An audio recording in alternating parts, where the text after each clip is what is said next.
रोहन राय आप कह रहे हैं डरा हुआ है, लेकिन मेरा सवाल आपसे ये है कि जिस पार्टी का आप जिक्र कर रहे हैं, पार्टी तो आए दिन मुंबई में होती है, आप तो खुद मुंबई को अच्छी तरह से समझते होंगे, जानते होंगे। आपके पिता तो खुद महाराष्ट्र के सीएम रहे और ताकतवर सीएम रहे, और महाराष्ट्र कोंकण के एक बड़े नेता हैं वो। मैं आपसे ये जानना चाहता हूँ, पार्टियां तो होती हैं, आए दिन होती है, तो पार्टियां होती है, तो ऐसी पार्टी में क्या हुआ था कि 8:30 बजे से लेके शाम के 8 जून को 8:30 बजे से लेके 1 बजे तक सीडीआर का रिपोर्ट नहीं आया है, किसी को फोन नहीं किया, किसी का फोन नहीं आया, सीसीटीवी का फुटेज नहीं आया है। जब भी आप एक केस का ट्रेल ढूंढते हो ना, तो उसमें सीसीटीवी फुटेज ढूंढते हो, आप सीडीआर का रिपोर्ट मतलब कॉल डेटा रिपोर्ट ढूंढते हो, रिकॉर्ड ढूंढते हो, गाड़ियों के नंबर ढूंढते हो। अभी तक 70, 80, 90 दिनों में एक भी इनके पास गाड़ियों का नंबर आया, ये मैं सीबीआई के पहले की बात कर रहा हूं, जब भी मुंबई पुलिस ये सब हैंडल कर रही थी। अभी इतना सब करने का काम किसका है?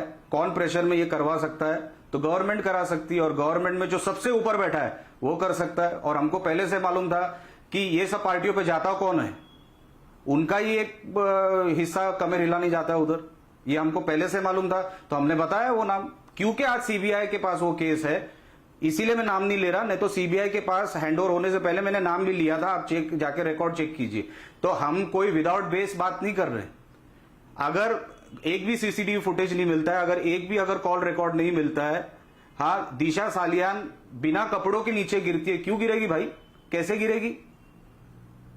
क्योंकि किसी ने तो ये पूरा प्लान किया है, और जो जानता है, जो प्रोफेशनल है, उसने ये प्लान किया है कि अगर कपड़ों के साथ फेंका जाएगा तो उसमें ये आ जाएंगे, फिंगरप्रिंट आ जाएंगे।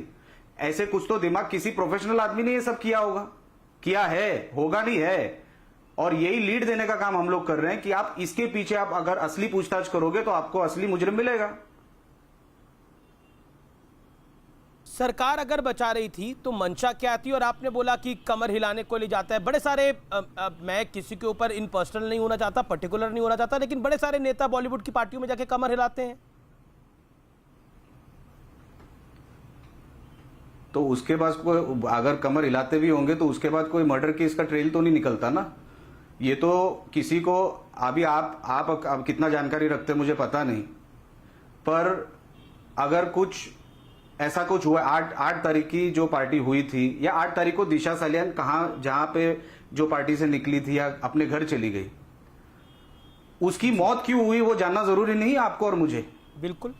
मुंबई में पार्टियां होती है तो आप हर पार्टियों में इसको भी गिनोगे और वो जो असली मुजरिम है उनको भागने दोगे? मैं बोल रहा हूं कि अगर उसका मर्डर हुआ है, अच्छा ऐसी क्या नौबत आ गई थी कि पोस्टमार्टम के पहले फ्यूनरल को अरेंज किया गया, फिर कैंसिल किया गया, फिर पोस्टमार्टम की रिपोर्ट 2 दिन के बाद निकली? ऐसा क्या हुआ था? मतलब कुछ तो ऐसे, देखिए, कुछ तो सस्पिशन है, कुछ तो गड़बड़ है। नहीं तो मुंबई में हर दिन पार्टी होती है और हर दिन इनके लोग कहीं ना कहीं पड़े रहते, वो मुझे उससे कोई लेना देना नहीं है। अगर किसी लड़की का मुंबई में मर्डर हुआ है तो मर्डर के पीछे किसका हाथ है वो जानना और आपका और मेरा काम नहीं। अच्छा, मुझे अगर कोई लीड मिलता है तो पुलिस को बताना मेरा काम है, वो मैं बताऊंगा। इसका ये मतलब नहीं मेरा कोई एजेंडा है उसके पीछे। मेरा क्या एजेंडा हो सकता है? अगर किसी की लीड अगर मुझे मिलती है, कल मुझे सामने से अगर किसी का फोन आता है कि ऐसा ऐसा आदमी इस जुर्म में उसका हाथ है, तो अगर उसका हाथ हो सकता है तो पुलिस को बताना मेरा काम है। उसमें आपको इतनी तकलीफ क्यों हो रही है? अगर मुंबई में पार्टियां है, दिल्ली में भी पार्टियां होती है, कौन से शहर में पार्टियां नहीं होती? तो हर पार्टी के बाद क्या मर्डर होता है क्या? तो अगर मर्डर होता है तो उसकी सही जांच नहीं होनी चाहिए? और अगर मुझे कोई लीड मिलती है जी, या हमारे साहब को कोई लीड मिलती है, वो अगर हम पुलिस को देते हैं या सीबीआई को देना चाहते हैं, तो उसमें खराबी क्या है? आपको प्रॉब्लम क्या है? मेरी प्रॉब्लम तो कुछ नहीं है, लेकिन प्रॉब्लम